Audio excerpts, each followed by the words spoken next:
Masdan mo ang ating bayan. Anong iyong nakikita? May dapat bang malaman? Ating pag-usapan. Masdan mo ang iyong kapwa.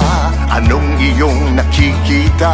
Luha ba o ligaya ang nasa kanilang mga mata? May nakikinig sa'yo, kapamilya, nagmamalasakit sa tweet-tweet na DZMM Radyo Patrol 630. Nagbabalita, naglilingkod saan man sa buong mundo. DZMM Radyo Patrol 630.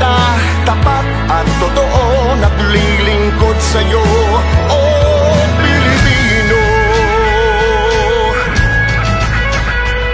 Magulong ng mithiin, sigaw ng inyong damdamin, tinig ng pag-asa, pag-ibig at pagkakaisa. Malayang nagbabalita at naglilingkod